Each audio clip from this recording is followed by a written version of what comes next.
गौतम बुद्ध अपने शिष्यों को अलग अलग घटनाओं की मदद से भी उपदेश दिया करते थे। उनके शिष्यों में से एक शिष्य ऐसा भी था जो किसी से ज्यादा बोलता नहीं था। वह सिर्फ अपने काम पर ही ध्यान देता था।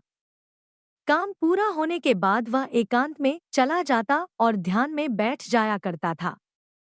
कुछ शिष्यों ने गौतम बुद्ध से एकांत में रहने वाले इस शिष्य की शिकायत कर दी। जब धीरे धीरे उस शिष्य की बुराई ज्यादा होने लगी, तब बुद्ध ने सोचा कि उससे बात करनी चाहिए। एक दिन उस शिष्य से बुद्ध ने पूछा, तुम अन्य शिष्यों से ऐसा व्यवहार क्यों करते हो? सभी शिष्य तुम्हारी शिकायत कर रहे हैं। शिष्य ने ध्यान से महात्मा बुद्ध की बात सुनी, फिर क्षमा प्रार्थना के स्वर में उनसे बोला, तथागत, मैंने यह तय किया है कि जब तक आप यहाँ हैं, मैं आपसे एकांत और मौन का महत्व समझ लूँ।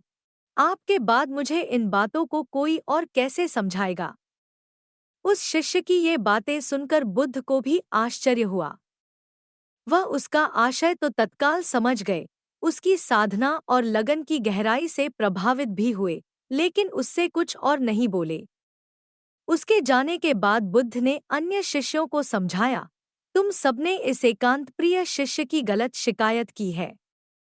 तुम लोगों ने उसे जाने बिना उसके बारे में अपनी गलत राय बना ली। तुमने देखा कुछ और, समझा कुछ और। हमें किसी भी व्यक्ति के लिए जल्दबाजी में कोई राय नहीं बनानी चाहिए। पहले उस व्यक्ति से मिलें, उसकी गतिविधियों को देखें। हो सके तो उससे संवाद के जरिए उसकी गतिविधियों के पीछे के भाव को समझें। उसकी बाद ही किसी नतीजे पर पहुंचना चाहिए।